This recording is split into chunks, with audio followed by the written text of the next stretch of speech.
Chapter 20. Sauron's Way of Dealing with Weakness. Haldir sat down on the chair with a sigh. Hopefully, being so tired was just part of getting used to being alive again. After all, he had gone a long time without ever needing to sleep, so all of this was quite a bit different. Still, it wasn't fun to yawn so that it almost seemed possible that your jaw would unhinge from your face. Sauron sat in a chair across from him, a smug smile on his face, which made Haldir a bit suspicious. "What? I thought that you just got done telling me that you weren't happy," he said as soon as he had stopped yawning. "I wasn't, but I fixed that problem." That didn't sound good at all. "What did you do?" Haldir asked, narrowing his eyes. Setting the clothes down on the table, Sauron unfolded them to reveal that inside was a trove of various things. Most was jewelry, and most of the jewelry was rings. Haldir felt his mouth drop, but he couldn't do anything about it. "Sauron!" he said in a menacing tone, but Sauron just smiled wider. "I told you I had to do something. Since you were watching over me most of the time, this was all I could pull off." "How?" Haldir asked, setting his head in his hands. This was all he needed. "Simple pickpocketing stuff.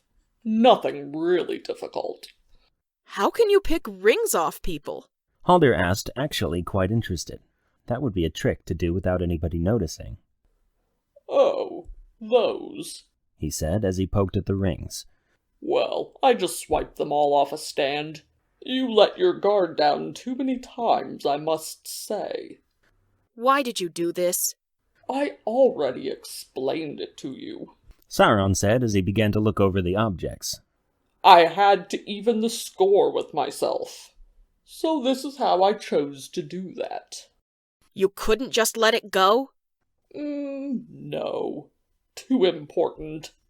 While Haldir tugged a little on two of his braids, Sauron shoved a couple of the rings onto his fingers and sighed unhappily. "Oh, now what?" Haldir asked crossly. Sauron held his hands out in front of himself and frowned. "I miss my ring." With no other choice but to allow himself to act upon the impulse, Haldir rolled his eyes. "Get over it! For crying out loud, it's gone! It was just a piece of enchanted jewelry anyways." "Yeah, enchanted with my spirit!" Sauron cried, smacking his hands down on the table to stress the point. "Well, geesh, whose idea was that? It's your own fault it's gone, so you might as well suck it up and forget about it. It's melted and is probably now mingled with a couple square meters of solid rock. As for your power, heck if I know what happened with that, but it's gone and done, so stop complaining."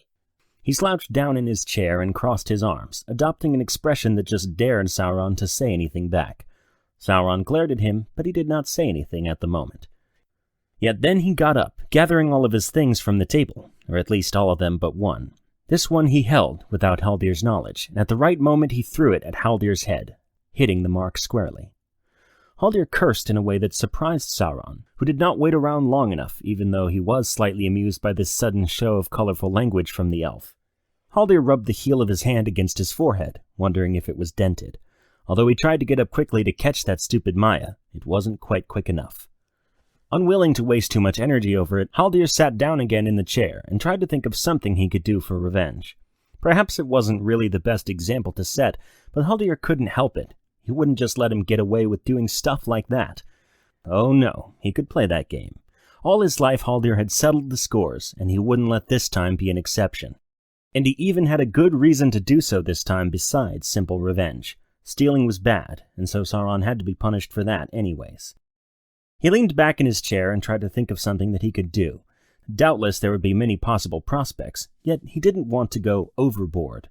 Unconsciously, while he thought of the best plan of action, he searched out the messed-up braid and began to set it to right. Then he had it. There was still that half-hearted promise about the hair waiting. He had held up his end of the bargain anyways. Perhaps it was time for Sauron to hold up his.